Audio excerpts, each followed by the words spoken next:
వక్రతుండ మహాకాయ సూర్యకోటి సమప్రభ నిర్విఘ్నం కురు మే దేవ సర్వకార్యేషు సర్వదా. గురు బ్రహ్మా గురుర్విష్ణు గురుర్దేవో మహేశ్వరః. గురు సాక్షాత్ పరబ్రహ్మ తస్మై శ్రీ గురవే నమః.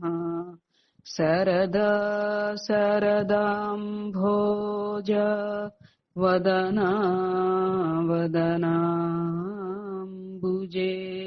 సర్వదా సర్వదాస్మాకం సన్నిధిః సన్నిధిం క్రియాత్. ఓం గం గణపతయే నమః. సద్గురవే నమః. శ్రీ మహాసరస్వత్యై నమః.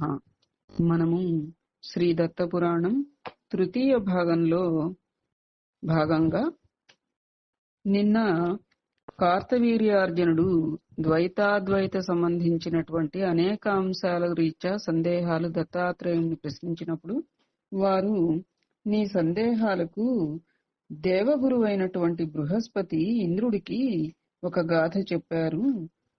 అందులో ఆ గాథలో నీ సందేహాలకు సమాధానాలుగా 7 ఉదాహరణలు దొరుకుతాయి, జాగ్రత్తగా విను అని చెప్పి అన్నారు. ఏమ్మా, నేడు ఆ అంశాల గురించి తెలుసుకోవడానికి ప్రయత్నం చేద్దాం. ఇంద్ర బృహస్పతి సంవాదం. సప్తోదాహరణలు వాస్తుశాస్త్రం, శిల్పశాస్త్రం, జ్యోతిష్యం. ఒకానొకప్పుడు దేవగురువైన బృహస్పతి తన మనస్సులో ఏదో ఉంచుకుని బహుశా రాక్షసులని సమ్మోహపరచడానికి కావచ్చు కామశాస్త్రం, దండనీతి శాస్త్రం, వాస్తుశాస్త్రం, శిల్పశాస్త్రం సమగ్రంగా రచించి యోగులు బుద్ధిమంతులు అయిన శిష్యులకి స్వయంగా బోధించటం ప్రారంభించాడు. ఇంద్రుడు ఇది గమనించి ఒకనాడు బృహస్పతి ఇంటికి వచ్చి పాదాభివందనం చేసి, గురుదేవా, తమరు ఏమీ అనుకోనంటే నాదొక సందేహం అంటూ మొదలు పెట్టాడు. గురువర్యా, ఆత్మతత్వ విచక్షణ లౌకిక సాధారణ పండితుల్లా సర్వజ్ఞులైన మీరు కూడా ఇలా చేయడం భావ్యమా? తత్వబాహ్యాలైన ఈ శాస్త్రాలని ఎందుకు రచించారు? మానవుల్ని ఇంకా సమ్మోహనపరచడానికి, విషయవాంఛల్లో ముంచడానికి తప్ప ఇవి ఇక ఎందుకు ఉపకరిస్తాయి? జీవి అసలు పుట్టుకతోనే రాగలంపటుడు అవుతున్నాడు. ఇది తెలిసిన పండితుడు, శాస్త్రకర్త ఏం చేయాలి? ఉద్ధరించాలా, లేక గ్రుడ్డివాణ్ణి నూతిలోకి నెట్టేసినట్లుగా ఇంకా చెడగొట్టాలా? గురుదేవా, ఏ ఫలాన్ని ఆశించి తమరు ఈ పని చేశారో గాని నాకు మాత్రం ఉచితంగా తోచడం లేదు. మరి ఇందులో ఇంకా ఏదైనా పరమార్థం, మహారహస్యం ఉంటే అది నేను తెలుసుకోదగినది అయితే దయచేసి వివరించండి అని అన్నాడు ఇంద్రుడు. ఇంద్రుడి ప్రశ్నలోని ఆందోళనను గుర్తించాడు దేవగురు. స్థిమితంగా సమాధానం ఇలా చెప్పాడు. ఇంద్ర, ఇందులో ఉన్న తత్వరహస్యాన్ని తెలుసుకోవాలనుకుంటున్నావు. సరే, చెబుతాను వినుము. నేను రచించి శిష్యులకు బోధిస్తున్న ఈ శాస్త్రాలన్నీ తత్వరహస్యాలే, తత్వోపదేశాలే. పారంపర్యంగా చివరికి తత్వప్రాప్తికి కావలసిన చిత్తశుద్ధిని కలిగిస్తాయి. ఈ విషయాలను తెలియచెప్పే 7 ఉదాహరణల్ని నీకు చెబుతాను. శ్రద్ధగా వినుము.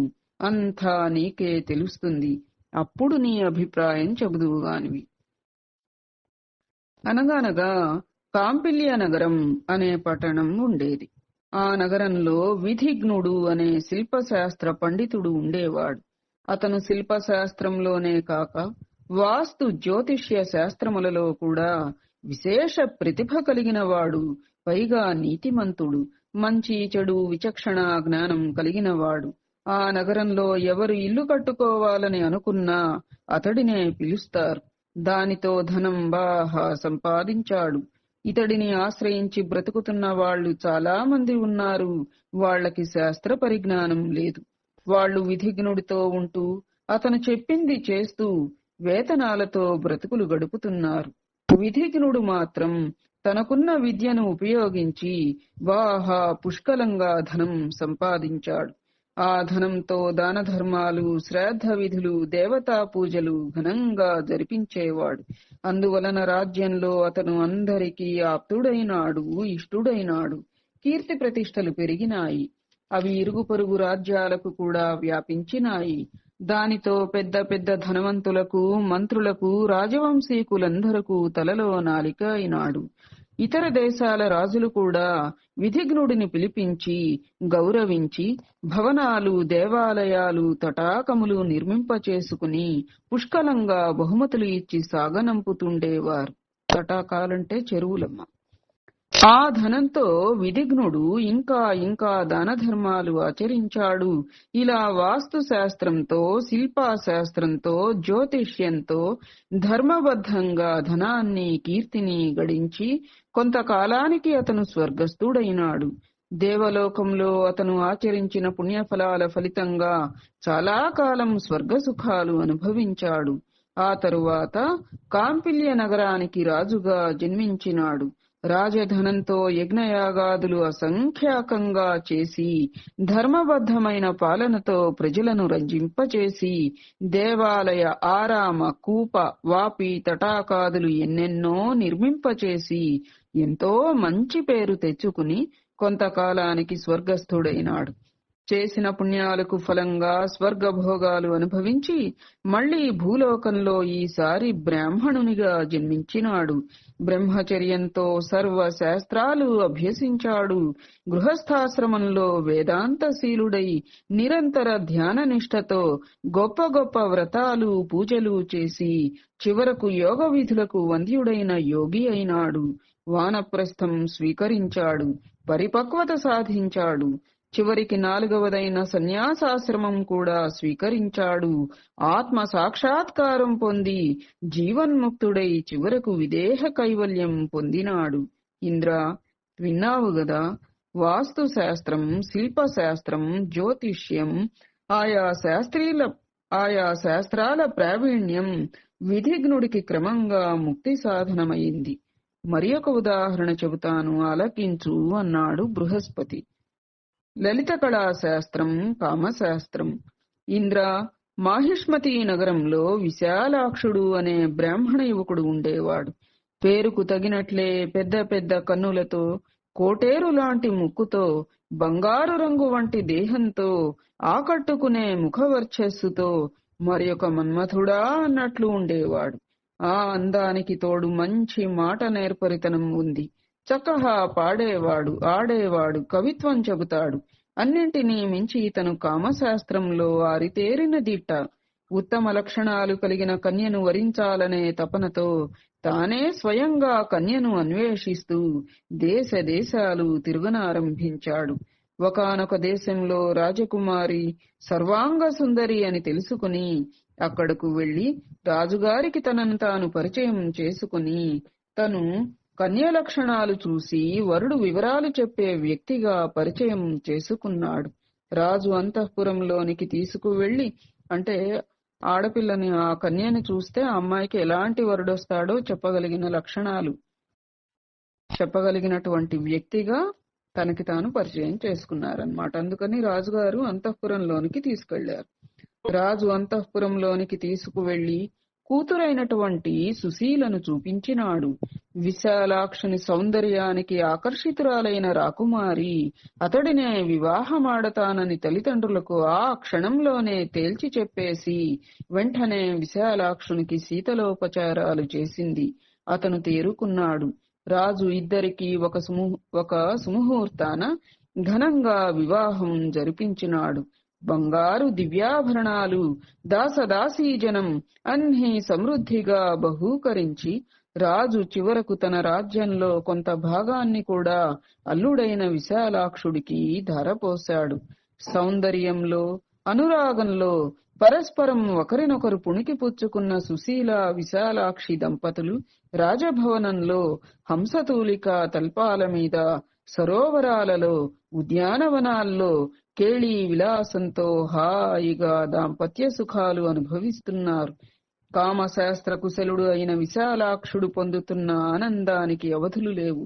మానుషానందం, రాజానందం, సార్వభౌమానందం, దేవేంద్రానందం, చివరికి బ్రహ్మానందం కూడా అతడు పొందే ఆనందానికి సాటి రావడం లేదు.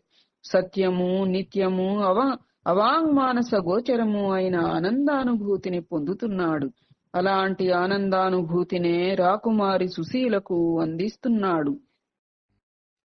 ఎలాగైనా మరో ప్రాణికి సంతోషం, ఆనందం కలిగించాలిట. ఇది బుద్ధిమంతుల లక్షణం అట. అంతకు మించినటువంటి ఈశ్వరార్చనయే లేదట. అలాగని అంతటితో సంతృప్తి చెందలేదు ఈ విశాలాక్షుడు. ఆ సౌందర్య రాశితో కలిసి యథాశాస్త్రంగా ధర్మ, అర్థ, కామ పురుషార్థాలను మూడింటిని పుష్కలంగా పండించుకున్నాడు. ఏ సమయంలో ఏది చేయాలో అది చేసి కృతకృత్యుడయ్యాడు. ధనలోభం లేకుండా యజ్ఞయాగాలు చేశాడు, దాన ధర్మాలు చేశాడు. చిన్న పాపం గాని, కొంచెం దుఃఖం గాని అతను చేయలేదు, పొందలేదు. ఆపదలే అతడు అసలు వినలేదు. మనస్సుకు నచ్చిన ఆ సుందరాంగితో, పేరుకు తగిన ఆ సుశీలతో కలిసి హాయిగా గాంధర్వ వేదం పాడుకుంటూ కాలానుగుణంగా, అభిరుచికి అనుగుణంగా సుఖ సంతోషాలు అనుభవిస్తున్నాడు. వాటి అంచులు రుచి చూస్తున్నాడు. సంవత్సరాలు రోజులుగా దొర్లిపోతున్నాయి. చివరకు కాలధర్మం చెందారు. కాని తాము ఉపాసించిన గాంధర్వ కామశాస్త్రాల మహిమ వలన అతను గంధర్వుడిగా, ఆమె గంధర్వ కన్యగా గంధర్వలోకంలో పునర్జన్మలు పొందారు. అక్కడ కూడా దంపతులైనారు. ఆడుతూ పాడుతూ ఇష్టం వచ్చినట్లుగా భోగాలు తనివి తీరా ఆస్వాదిస్తున్నారు. ఒకనాడు కైలాసానికి దగ్గరలో ఉన్న ఉద్యానవనంలో వీరికి పార్వతీ పరమేశ్వరులు విహరిస్తూ కనిపించినారు. దంపతులిద్దరూ సాష్టాంగపడినారు. నాదవేత్త అయిన గంధర్వుడు మంజుల స్వరం విప్పి మెల్లగా ఆది దంపతులపై స్తుతిగీతం అందుకున్నాడు. గంధర్వ సుందరి వీణ మీటినట్లుగా గొంతు కలిపింది. పార్వతీ పరమేశ్వరులు ఎంతగానో సంతోషించినారు. నాదగ్నుడైన శివుడైతే మరింత ప్రసన్నుడై ఆనందంతో, ఇంతటి ఉత్తమ గీతాన్ని, సంగీతాన్ని నేను ఎన్నడూ వినలేదు. గంధర్వుడా, నీవు ధన్యుడవు, కృతకృత్యుడవు. నీవు నీ భార్య ఇంద్రలోకం వెళ్ళండి, ఇది నా ఆజ్ఞ అని వరమిచ్చినాడు. గంధర్వ దంపతులు ఆనందంతో మరింతగా స్తుతించినారు. ఇంతలో ఒక దివ్య విమానం వచ్చి వీరి దగ్గర నిలిచింది. దానిని అధిరోహించి గంధర్వ దంపతులు, సుశీల, విశాలాక్షులు, గత జన్మలో ఆ పేర్లు కదా అది, ఇంద్రలోకం చేరుకున్నారు. అక్కడ నందనవన సీమలలో ఇంద్రాది దేవతలను తమ తమ దివ్యగాన మాధుర్యంతో రంజింపచేస్తూ తాము రంజిల్లుతున్నారు. ఇలా ఉండగా ఒక రోజున దేవతలందరూ సత్యలోకానికి వెళ్లవలసి వచ్చింది. సరస్వతీ చతుర్ముఖుల సమక్షంలో పేరోలగం సాగుతోంది. ఇంద్రుడు ప్రత్యేకంగా ఈ నవదంపతులను తీసుకువెళ్లాడు. ఆ మహోత్సవంలో అప్సరసలు అందరూ ఆడారు, పాడారు. వీణా వేణు మృదంగాలు శృతిపేయంగా వినిపిస్తున్నాయి. దేవగాయకులు దివ్య గానామృతాన్ని పంచుతున్నారు. బ్రహ్మానుగ్రహం కోసం, వీణాపాణి మెప్పు కోసం ఎవరి మటుకు వారే తమ ప్రతిభా వ్యుత్పత్తులను అపరిమితంగా ప్రదర్శిస్తున్నారు. ఆ సందర్భంలో దేవేంద్రుడు ఈ దంపతుల గాంధర్వ విద్య గురించి విరించికి సూచించినాడు. గళం విప్పండి అని వీరికి కనుసైగ చేశారు. తక్కిన వారి సంగీత నృత్యాలను చేతి సంజ్ఞతో నిలుపుదల చేశారు. అప్పుడు సుశీల, విశాలాక్ష దంపతులు గొంతు సవరించినారు. నారద తుంబురులకు సైతం అన్నప్పుడే లభించని సువర్ణావకాశం తమకు లభించడంతో ఇద్దరూ మైమరచి తమ గాన కళా నైపుణ్యాన్ని ప్రదర్శించారు. విభిన్న స్థాయిలలో వివిధ రాగాలను యథాశాస్త్రంగా ఆలపించారు. వాణి చతుర్ముఖులను స్తుతించే కీర్తనలు గానం చేశారు. సంగీత సరస్వతి తానై ఎంతగా సంబరపడిందో ఆ సంతోషాన్ని ప్రకటించడానికి ఆ వాగ్దేవతకు కూడా మాటలు చాలలేదు. బ్రహ్మదేవుడు ఆనందంతో, ఆదరంతో పులకరించిపోయాడు. 8 కన్నుల నుండి, అంటే చతుర్ముఖుడు కదా అందుకని, 8 కన్నుల నుంచి ఆనందాశ్రువులు జాలువారాయి. చాలాసేపటికి తేరుకున్నాడు. విశాలాక్ష, నీవు నాద బ్రహ్మతత్వాన్ని తెలుసుకున్నావు. ఇదిగో నీకు ప్రజాపతి అను పదవి ఇస్తున్నాను. ఇహ నుంచి మీ నివాసం ఇక్కడే, ఈ సత్యలోకంలోనే. మాతో పాటే ఆనందించండి. వేదగోచరమైన బ్రహ్మతత్వాన్ని నీకు నేను ఉపదేశిస్తాను అని అనుగ్రహించి అవ్యయము సచ్చిదానందము అయిన పరబ్రహ్మతత్వాన్ని ఉపదేశించినాడు. ఇంద్ర, ఇతివృత్తం అనగా యథార్థంగా జరిగిన కథ విన్నావుగా. ఇప్పుడేమంటావు? కామగాంధర్వ శాస్త్రాలు అంతర్బహిర్శుద్ధిని కలిగిస్తాయని ఒప్పుకుంటావా అని. తర్వాత తదుపరి అంశం మంత్రతంత్ర శాస్త్రాలు. శచీపతి, మరి ఒక ఉదాహరణ చెబుతాను, ఆలకించు. వెనుకటికి విశాల నగరంలో వేదశర్మ అనే ఒక పండితుడు ఉండేవాడు. శాంతి బహిరింద్రియ నిగ్రహం, దాంతి అంతరింద్రియ నిగ్రహం ఉన్నవాడు. అరిషడ్వర్గాలను జయించినవాడు. వేద ధర్మాలను తూచా తప్పకుండా పాటించేవాడు. ఇతనికి ఒక కుమారుడు కలిగినాడు. సుశీలుడు అని నామకరణం చేశాడు. ఆ బిడ్డడు పూర్వజన్మలో చేసుకున్న పాపకర్మలు ఏమో గాని పుట్టినప్పటి నుండి 7 రాక్షసులు అతడిని ఆవరించారు. ఆ 7 పరస్పరం కలహించుకుంటూ పరస్పరం వధించుకునే ప్రయత్నాలు ముమ్మరంగా చేస్తూ ఉంటే సుశీలుడు విలవిలలాడిపోతూ దారుణంగా రోధించేవాడు. ఒక్కొక్కసారి విపరీతంగా నవ్వేవాడు, గంతులు వేసేవాడు, నృత్యం చేసేవాడు, ఉన్నట్లుండి మూర్ఛపోయేవాడు. ఇతడి చేష్టలన్నీ వింతగానూ విపరీతంగానూ ఉండేవి. తినడం మొదలెడితే భక్ష్యాభక్ష్య వివేచన లేకుండా అమితంగా తినేవాడు. మానేస్తే ఘోరాతి ఘోరంగా పస్తులుండేవాడు. ఉన్నట్లుండి ఘోరంగా రోధించేవాడు. బాధ ఏమిటో నివారణోపాయం ఏమిటో ఏమీ తెలియక వేదశర్మ దంపతులు పడే ఆవేదనకు అంతు ఉండేది కాదు. దయ్యాలో భూతాలో పట్టుకున్నాయని వాటిని వదిలించాలని ఆ పండితుడు చాలా ప్రయత్నాలు చేశాడు. హోమాలు చేశాడు, వ్రతాలు చేశాడు, నోములు, తీర్థయాత్రలు అన్నీ అయినాయి, కాని ఏదీ ఫలించలేదు. ఒక రోజున వేదశర్మ వైశ్వదేవం ముగించుకుని అతిథి కోసం ఎదురు చూస్తున్నాడు. ఒకానొక భిక్షువు వచ్చాడు. దుమ్ము కొట్టుకుపోయినట్లు ఒళ్లంతా బూడిద, మాసిపోయి పీలికలుగా వ్రేలాడుతున్న గుడ్డలు, గుప్పుమని కొడుతున్న దుర్గంధం, ఈగలు నుసమలు ముసురుతున్నాయి. అభ్యాగత స్వయం విష్ణుం అన్నారు కదా అని ఆ భిక్షువుకి అర్ఘ్యపాద్యాదులిచ్చి ఆదరాతిశయంతో ఆతిథ్యం ఇచ్చి తాను కూడా ప్రసాదం స్వీకరించి వచ్చి భిక్షువుకి వింజామర వీస్తూ కూర్చున్నాడు. ఎందుకో వేదశర్మ మనస్సులో ఈయనగాని దత్తాత్రేయుడు కాదు కదా అనే ఆలోచన మెదిలింది. దత్తదేవుడు ఈ నగరంలోనే సంచరిస్తున్నారని, భిక్ష స్వీకరిస్తున్నాడని వింటున్నాను. ఈయన దత్తదేవుడైతే అంతకన్నా కావలసింది ఏముంది? నా జన్మ తరించినట్లే అనుకున్నాడు. క్రమక్రమంగా ఆలోచన బలపడింది. దత్తాత్రేయుడే అని నిశ్చయం కలిగింది. అంతలోనే ఆ భిక్షువు నేనింక వెళ్తాను అంటూ బయలుదేరాడు. బయలుదేరడమేమిటి, 2 అంగల్లో వీధిలో నిలిచాడు. వేదశర్మ అతని వెంటపడ్డాడు.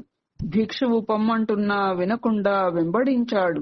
చేతికి అందిన కర్రతో, రాయితో, ఇటుక ముక్కతో, అది ఇది అని లేదు, ఏది దొరికితే దానితో వేదశర్మను కొడుతున్నాడు ఆ భిక్షువు.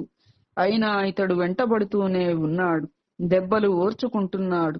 నెతురు కారుతున్నా లెక్క చేయడం లేదు. వెంట నడుస్తున్నాడు. కొంత దూరం వెళ్లేసరికి అక్కడ చచ్చిపడి ఉన్న గాడిద కళేబరం కనిపించింది.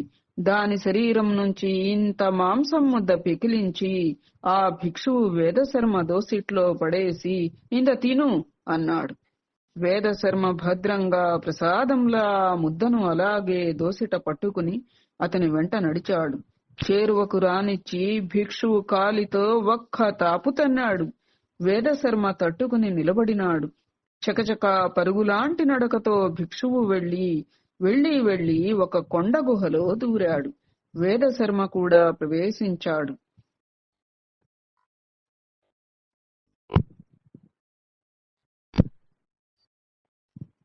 అక్కడ ఒక శిలావేదిక మీద కూర్చుని ఆ భిక్షువు, ఏమయ్యా, నా వెంట పడ్డావు? తిట్టినా వదలవు, కొట్టినా వదలవు. నాతో ఏమిటి పని నీకు? చూస్తున్నావు కదా కంపు కొడుతున్న నా రూపాన్ని. నేనేం చేయగలనని ఏమి కోరి నా వెంట పడ్డావు అని రూక్షంగా ప్రశ్నించినాడు. వేదశర్మ ఆపుకోలేని దుఃఖంతో భళ్ళుమన్నాడు. భిక్షువు పాదాల మీద పడినాడు. తన ఒక్కగానొక్క కొడుక్కి పట్టిన దురవస్థను చెప్పి వాడి దుఃఖాన్ని తొలగించమని అర్థించినాడు. భిక్షువు ప్రసన్నుడైనాడు. 7 మంత్రాలను బీజాక్షర సహితంగా ఉపదేశించినాడు. నీ కొడుకుని 7 బ్రహ్మరాక్షసులు పట్టి పీడిస్తున్నారు. రోజుకొక మంత్రాన్ని జపించి ఆ ఉదకాన్ని బిడ్డడి మీద చల్లు. ఒక్కొక్క రాక్షసుడు వదిలిపోతారు. ఒకేసారి 7 వెళ్లగొట్టడం ఏ మంత్రానికి సాధ్యం కాదు. అదీగాక ఒక మూఢుణ్ణి విద్వాంసుణ్ణి చేయాలి అంటే అన్ని శాస్త్రాలు ఒకేసారి నేర్పుతామా? కొన్ని అవిద్యల్ని న్యాయశాస్త్రంతో, కొన్నిటిని మీమాంసా శాస్త్రంతో, సాంఖ్యంతో కొన్నింటిని, పతంజలి యోగ విద్యతో కొన్నింటిని, ఇలా క్రమక్రమంగా అవిద్యా వాసనలను పూర్తిగా తొలగించి చిత్త పరిశుద్ధి చేసి అప్పుడు గదా బ్రహ్మ విద్యను ఉపదేశించాలి. అలాగే ఈ బ్రహ్మరాక్షసులని కూడా ఒక్కొక్కరుగానే వెళ్లగొట్టాలి. అటుపైన నీ బిడ్డడు నీ అంతటి పండితుడు కర్మఠుడు అవుతాడు. ఇహ వెళ్ళు అన్నారు. విప్రుడు పునః నమస్కరించి ఇంటి దారి పట్టాడు. ఇందాక గాడిద కళేబరం కనిపించిన చోట ఇప్పుడు రక్తచందన వృక్షం కనిపించింది. తన చేతిలోని మాంసపు ముద్ద రక్తచందన పుష్పమయ్యింది. భిక్షువు దత్తుడే అని దృఢమైన నమ్మకం ఏర్పడింది. ఇంటికి వచ్చాడు. నియమనిష్ఠాగరిష్ఠుడై క్రమం తప్పకుండా రోజుకు ఒక మంత్రాన్ని తీవ్రంగా జపించినాడు. మొదటి రోజున దుర్ధరుడు అనే రాక్షసుడు ఘోరంగా ఏడుస్తూ వెళ్లిపోయినాడు. ఆ రోజుతో బిడ్డడు ఏడవడం మానేసినాడు. ఇలాగే ఆయా మంత్రాల తేజస్సులు తట్టుకోలేక మిగతా 6 రాక్షసులు పరుగున పలాయనం చిత్తగించారు. 7వ రోజుకి సుశీలుడు తన సహజమైన రూపాన్ని పొంది రోగ విముక్తుడై హాయిగా సుఖంగా తల్లిదండ్రుల్లోనికి వచ్చాడు. దేవేంద్ర, విన్నావు గదా, ఇప్పుడేమంటావు? మంత్రతంత్ర శాస్త్రాలను క్షుద్ర శాస్త్రాలంటావా, లేదా పరంపరగా ముక్తి సాధనాలు అవుతాయని ఒప్పుకుంటావా? బాగా ఆలోచించి చెప్పు. ఇప్పుడు 4వ నిదర్శనం కూడా చెప్తాను, వినుము. అది కూడా శ్రద్ధగా విను అని బృహస్పతి ఇలా చెప్తున్నాడు. వేదాంత శాస్త్రం సదాచారం. విష్ణుదత్తుడు.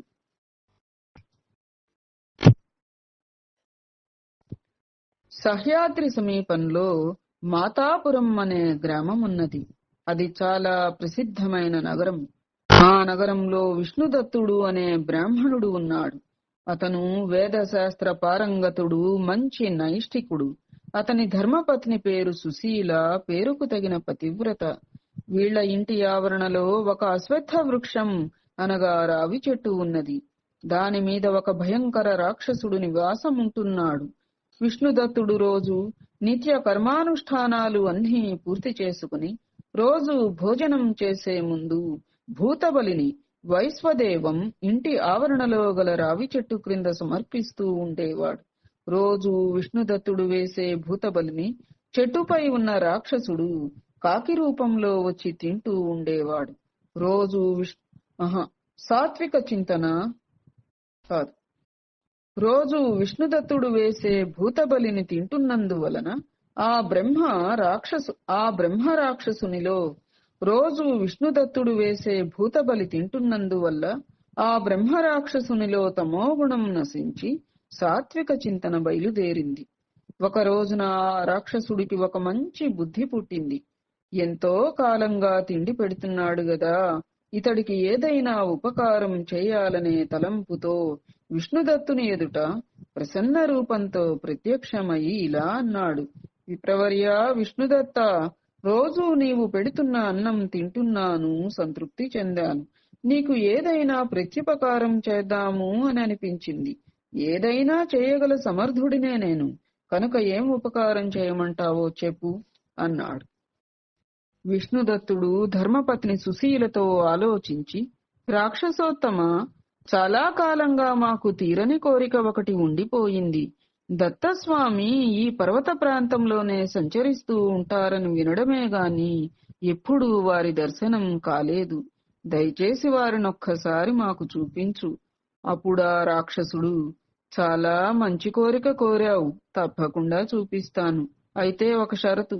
దత్తస్వామిని అల్లంత దూరం నుండి నీకు 3 మార్లు చూపించే ప్రయత్నం చేస్తా. ఆయన చిత్ర విచిత్ర రూపాల్లో సంచరిస్తూ ఉంటారు. గుర్తించగలిగి పట్టుకోగలిగితే నీ అదృష్టం. ఈ షరతుకు విష్ణుదత్తుడు అంగీకరించాడు. అయితే సిద్ధంగా ఉండు. స్వామివారు ఆ చుట్టుప్రక్కలలో తిరుగుతున్నప్పుడు హఠాత్తుగా రాక్షసుడు ప్రత్యక్షమయ్యాడు. రారా అన్నాడు.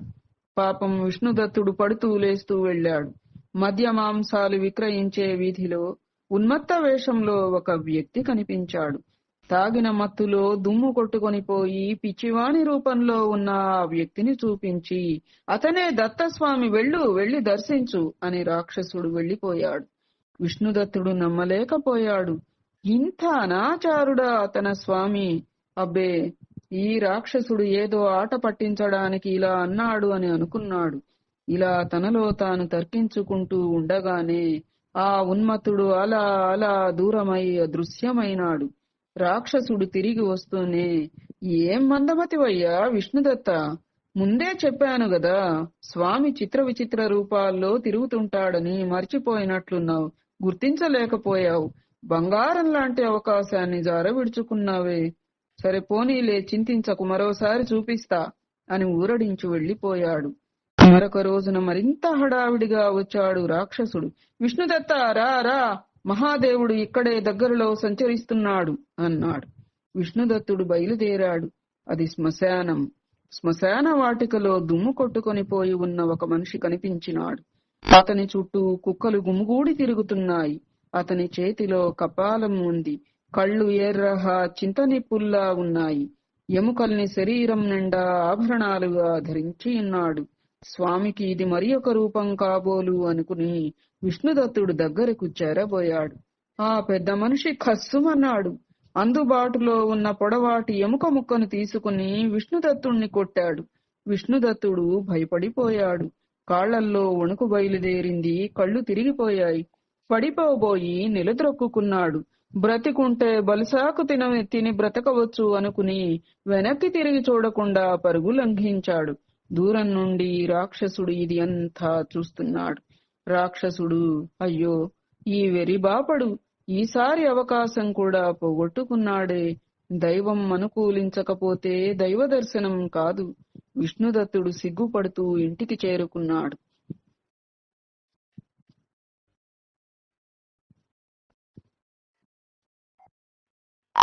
ఇంకొక రోజున ఆ రాక్షసుడు విష్ణుదత్తుణ్ణి పిలిచి, నీకు దత్తస్వామిని 3 మార్లు చూపిస్తానని చెప్పాను గదా, ఇహ ఇది చివరి ప్రయత్నం, నాతోరా అని తీసుకువెళ్ళాడు.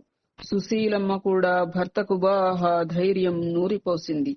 ఏమైనా సరే ఈసారి విజయం సాధించి తీరాలి అని గట్టిగా చెప్పి పంపించింది. తాను దృఢంగా సంకల్పించుకున్నాడు.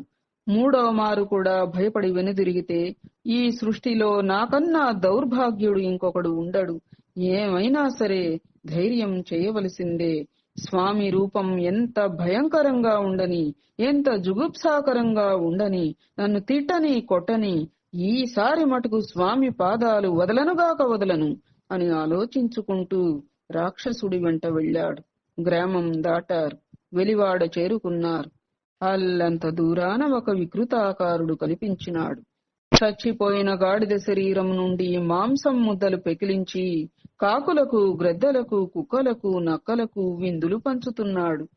బ్రాహ్మణోత్తమ, అతనే దత్తుడు, త్వరగా వెళ్ళి కాళ్ల మీద పడు అని మెల్లగా రాక్షసుడు చల్లగా జారుకున్నాడు. అని మెల్లగా చెప్పి రాక్షసుడు చల్లగా జారుకున్నాడు. విష్ణుదత్తుడు సర్వశక్తులు కూడగట్టుకున్నాడు. ధైర్యం తెచ్చుకున్నాడు. గబగబా వెళ్లి ఆ వికృతాకారుడి కాళ్ల మీద పడినాడు. 2 పాదాలు చేతులతో గట్టిగా పట్టుకున్నాడు. కళ్ళు మూసుకుని పట్టుకున్నాడు. ఆయన ఎంత విదిలించినా వదలలేదు. మాంసపు ముద్దలతో వీపు మీద ఎంత బాదినా పట్టు సడలించలేదు. తన శరీరంపై గాడిద మాంసం గుట్టలాగా పడింది, అయినా అసహ్యించుకోలేదు. అలా పాదాలు పట్టుకుని సాష్టాంగ పడ్డవాడు పడ్డట్టే ఉన్నాడు. ఓరి మూఢుడా, నన్ను ఏడిపించుకు తింటావేమిరా? నిన్ను చంపేస్తారా? నీకసలు నాతో పనేమిటి అని వికృతాకారుడు కర్ణ కఠోరంగా గద్దించినాడు. అయినా సరే తన పని సాధించుకోవాలనే పట్టుదలతో విష్ణుదత్తుడు పాదాలు వదలలేదు. అప్పటికి స్వామి ప్రసన్నుడైనాడు. వికృతాకారం వదిలివేశాడు. మృదువుగా శ్రావ్యంగా ఇలా అన్నాడు. విష్ణుదత్త, ఈ వికృతాకారుడితో నీకు ఏమి పనయ్యా? నా కోసం 3 మార్లు వచ్చావు అన్నాడు. స్వరంలో వినిపించిన మార్ధవం, మాధుర్యం విష్ణుదత్తుణ్ణి పులకింపచేశాయి. వీపు మీద మాంసం ముద్ద బరువు ఎవరో తీసేసినట్లు అయింది. పట్టుకున్న కాళ్ళు నేల రమణీయంగా మారిపోయినాయి. విష్ణుదత్తుడు మెల్లగా కళ్ళు తెరిచాడు. ఆ పాదాల మీద పట్టు పీతాంబరపు ఎర్రని అంచు వ్రేలాడుతూ కనిపించింది. నల్ల కలువల లాంటి పాదపద్మాలు తన చేతుల్లో ఉన్నాయి. ఆ పాదాలపై శిరస్సు ఆంచి గబగబా 3 సార్లు కళ్ళకి అద్దుకున్నాడు. లేచి నిలబడినాడు. చిరునవ్వులు చిందిస్తూ ప్రసన్న ముఖార విందంతో పర్ణశాల ముందు గున్నమావి చెట్టు నీడన తిన్నె మీద త్రిమూర్తి స్వరూపుడు, దివ్యాభరణ దివ్యాంబరములు ధరించిన వాడు, తులసీ దళదామ విరాజితుడు, పుష్పమాలిక సమలంకృతుడు, పారిజాత పరిమళాలు వెదజల్లుతూ దర్శనమిచ్చినాడు. కనుచూపు మేరలో ఎక్కడా వెలివాడలేదు. మాంసపు ముద్దలు లేవు. కంటికి ఇంపుగొల్పే పచ్చని ఆశ్రమ వాతావరణం, పర్ణశాలలు, కుటీరాలు. శుచి అయి శాంతుడై ఎట్ట ఎదుట ఆసీనుడై ఉన్న దత్తస్వామికి మళ్లీ మళ్లీ సాష్టాంగ దండ ప్రణామాలు చేసి ఆనంద భాష్పములతో నిండిన కళ్లను తుడుచుకుని గద్గద స్వరంతో ఇలా పలికాడు.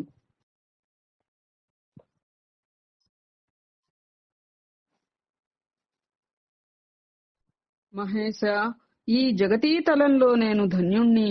నన్ను కన్న తల్లిదండ్రులు ధన్యులు. యోగి వంద్య పదార విందుడవైన నీ దర్శన భాగ్యం కలిగింది అని మరియొకసారి పాదాల మీద పడినాడు. విష్ణుదత్త, నాతో నీ పనేమిటో చెప్పావు కాదు అన్నాడు దత్తాత్రేయుడు. అప్పటికి తేరుకున్న విష్ణుదత్తుడికి భార్య సుశీల చెప్పిన మాటలు జ్ఞాపకం వచ్చాయి. అడగవలసింది ఏదో స్ఫురించింది. స్వామి, ఈ రోజు మా తండ్రి గారి అబ్దీకం. తమరిని భోక్తగా నియంత్రించుకుంటాను. తమరు తప్పకుండా రావాలి అన్నాడు సాయిరాం. విష్ణుదత్తుడి అభ్యర్థనను స్వామి అంగీకరించారు. అలాగే, తప్పక వస్తాను. నువ్వు ముందు నడువు. కాసేపట్లో స్నానం సంధ్య ముగించుకుని నీ వెనకనే నీ ఇంటికి వస్తాను. ప్రయత్నం సఫలం అయింది కదా, ఇహ పద అన్నారు దత్తస్వామి. విష్ణుదత్తుడు పరుగు పరుగున ఇంటికి చేరుకున్నాడు. పట్టరాని ఆనందంతో ఒగరుస్తూ సుశీలమ్మకు జరిగిందంతా పూసగుచ్చినట్లు వివరించినాడు. శ్రాద్ధ విధికి వంట సిద్ధం చేయమన్నాడు. ఆవిడ కూడా చాలా సంబరపడింది. స్నానం చేసింది. తడిగుడ్డలతో తద్దినపు వంటలో మునిగిపోయింది. విష్ణుదత్తుడు స్నానం చేసి మిగతా సామాగ్రి అంతా సిద్ధం చేస్తున్నాడు. సరిగ్గా వంట అయింది. దత్తస్వామి గుమ్మంలో ప్రత్యక్షమైనాడు. విష్ణుదత్తుడు భక్తి శ్రద్ధలతో ఎదురు వెళ్లి అర్ఘ్యపాద్యాలు ఇచ్చి లోపలికి తీసుకువచ్చాడు. మడి బట్టలు కట్టుకుని పీట మీద కూర్చున్నాడు. సుశీల అరిటాకులందించింది. సాధ్వి, నా సహపంక్తికి మిగతా 2 ఏరెమ్మా? నాలాంటి వాళ్లని ఎవరిని పిలిచారు అంటూ కుశలం అడుగుతున్నట్లుగా ప్రశ్నించినాడు దత్తస్వామి. అప్పటికి గాని గుర్తురాలేదు మిగతా 2 పిలవలేదని. గాభరా పడకుండా గంభీరంగా ఆమె సమాధానం చెప్పింది. దేవదేవా, నీతో సమానుడైన భోక్త ఉన్నాడు, వస్తున్నాడు అంటూ వంటింటిలోంచి పెరట్లోకి వచ్చింది. ఆకాశంలో నడినెత్తిన సూర్యుడు ధగధగలాడుతూ కనిపించినాడు. సుశీల సూర్యభగవానునికి నమస్కరించి, సూర్యదేవా, జగదేక బంధు సర్వాత్మక సర్వధీ సాక్షి నమో నమః. రవి ప్రభు అచేతనమైన ఈ సమస్త విశ్వాన్ని నీ చేతులతో సచేతనం చేస్తున్నావు. సర్వద్రష్టవు సర్వాత్మకుడవు పరాత్పరుడవు అయిన నిన్ను నేను ప్రత్యక్షంగా పిలవవలసింది ఏముంది? మాయాశక్తి సంపన్నుడైన నీవు ఈ వివిధ వికార భూతజాలంలోకి అంతరాత్మగా ప్రవేశించి అంతరాలోచనలకు బహిచ్చేష్టలకు ఏకైక సాక్షిగా వెలుగొందుతున్నావు. ఈ ప్రార్థనకు సంబరపడినాడు అంబరవిహారి. సౌమ్యుడై విశ్వరూపంలో దర్శనమిచ్చాడు. సాధ్వి, ఏమి ఆజ్ఞ అన్నాడు. ఆబ్దీకంలో రెండవ భోక్తగా కూర్చోవాలి నాయనా అన్నది. సరే అన్నాడు. లోపలికి వచ్చి విష్ణుదత్తుడి నుండి అర్ఘ్యపాద్యాలు అందుకొని రెండో పీట మీద కూర్చున్నాడు. అరిటాకు పరిచాడు విష్ణుదత్తుడు. సాధ్వి, విశ్వదేవస్థానంలో మేమిద్దరం కుదిరాం, బావుంది. మరి పితృదేవస్థానంలో కూర్చోవడానికి మాకు సాటి మనిషి ఏడి అని అడిగారు దత్తస్వామి చిరునవ్వులు చిందిస్తూ. స్వామి, తొందరపడకండి, ఇప్పుడే వస్తాను అంటూ సుశీల తమ నిరతాగ్నిశాలలోకి వెళ్ళింది. ఈలవేల్పు అగ్నిదేవుణ్ణి ప్రార్థించింది.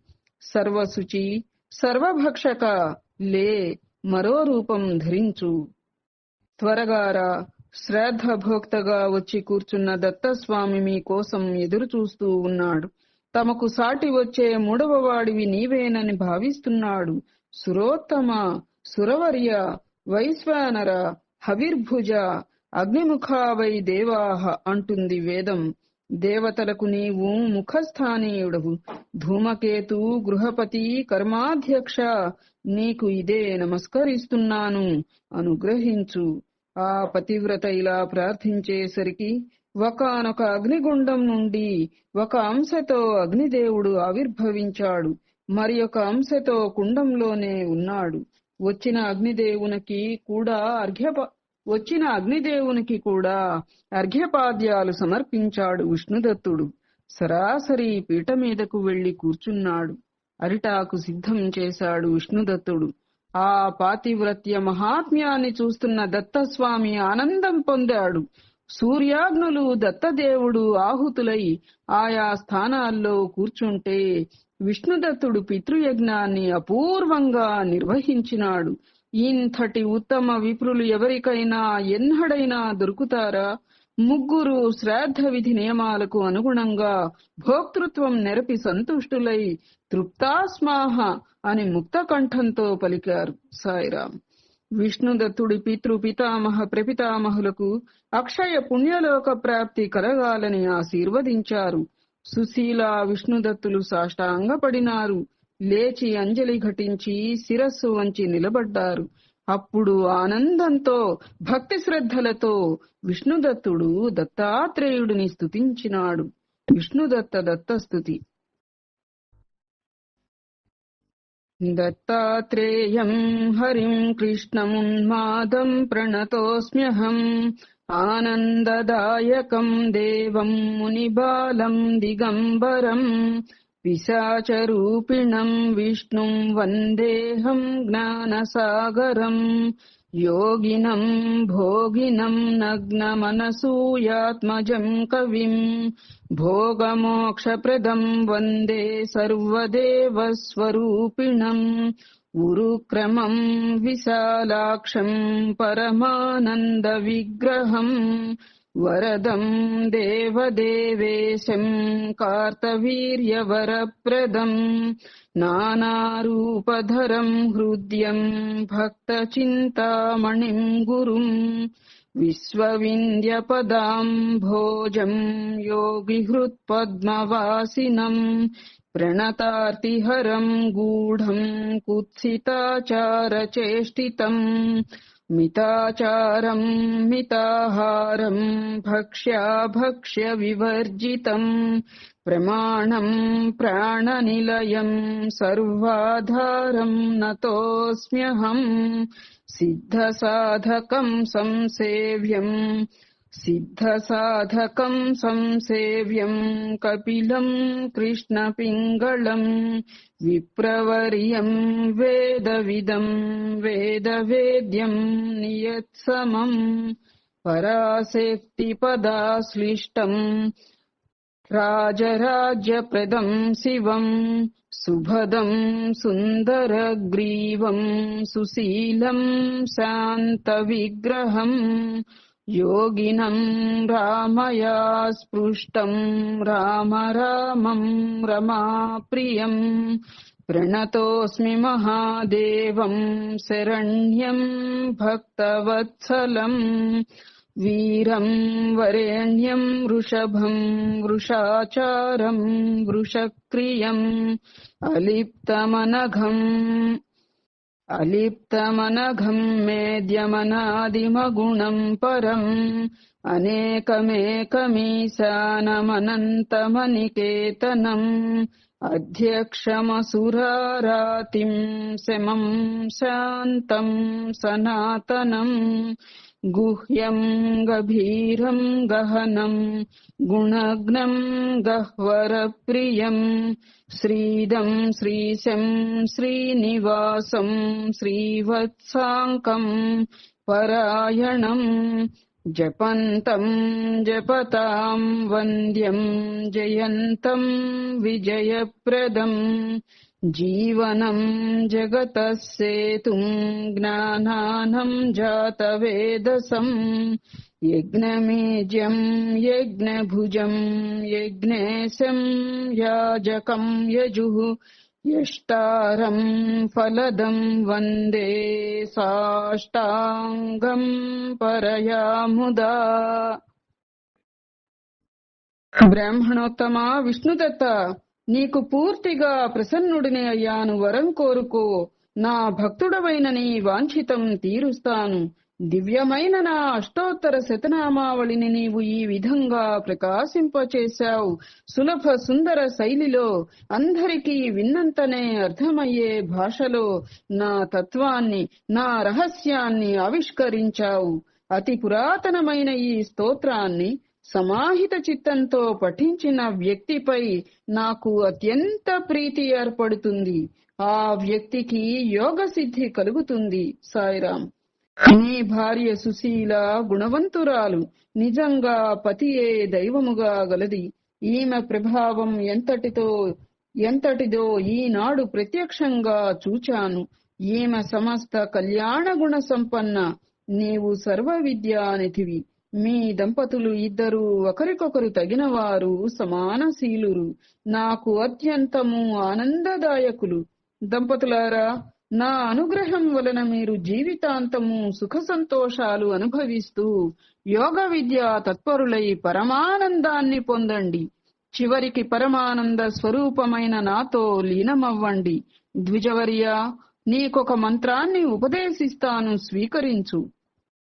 దీని వలన నీవు ఎవరిని అనుగ్రహించి ఆశీర్వదిస్తే వారికల్లా ఆయురారోగ్య ఐశ్వర్యాలు, ధనధాన్య యశః శ్రీ సమృద్ధులు, పుత్ర పౌత్రాభివృద్ధి, వంశాభివృద్ధి ఒకటేమిటి, వారు కోరుకున్నవన్నీ క్షణంలో సిద్ధిస్తాయి. ఇందులో సందేహం లేదు. నీవు ఈ రోజు నిర్వహించిన శ్రాద్ధ విధి వల్ల నీ పితృదేవతలందరూ కర్మపాశ విముక్తులై శాశ్వతమైన బ్రహ్మలోక నివాసం పొందినారు. అత్యంత దుర్లభమైన ముక్తిని వారికి ప్రసాదిస్తున్నాను. నీ ఇంటి ముంగిట రావి చెట్టు మీద ఉంటున్న రాక్షసుడు నీకు చాలా మహోపకారం చేశాడు. నేటి శ్రాద్ధ విధిలో ఉచ్చిష్ట పాత్ర అన్నాన్ని తిని అతను ముక్తుడవుతాడు, స్వర్గలోకం చేరుకుంటాడు. ఇలా పలికి దేవదేవుడు ఆ విష్ణుదత్తుని చెవిలో దివ్య మంత్రాన్ని ఉపదేశించాడు. అతడు దాన్ని తన భార్యకు ఉపదేశించాడు. ఇద్దరూ ఏకాగ్ర చిత్తంతో జపించారు. దత్తదేవుడు తన అమృతహస్తాన్ని వారి శిరస్సులపై ఉంచి ఆశీర్వదించి మెరుపు తీగలాగా దృశ్యమైనాడు. సూర్య భగవానుడు కూడా సంతోషించి ప్రసన్నుడై ఆ దంపతులకు దివ్య స్థితిని అనుగ్రహించాడు. కామాగమనం కలిగిన దివ్య విమానాన్ని బహూకరించాడు. తలచుకున్న వెంటనే దర్శనం ఇస్తానని వరము, అనుగ్రహము ఇచ్చాడు. దంపతులిద్దరూ సాష్టాంగపడినారు. కర్మసాక్షి వినువీధికి చేరుకున్నాడు. ఇలవేల్పు అగ్నిదేవుడు కూడా దంపతులకు వరాలు అనుగ్రహించాడు. అమ్మా, నీవు ఎప్పుడు తలుచుకుంటే అప్పుడు ప్రత్యక్షమవుతాను. నీవు ఏది కోరితే అది నెరవేరుస్తాను తల్లి. విష్ణుదత్త, నీవు నన్ను నిత్యము యథావిధిగా ఆరాధిస్తున్నావు కనుక నీకు కర్మసిద్ధిని అనుగ్రహిస్తున్నాను.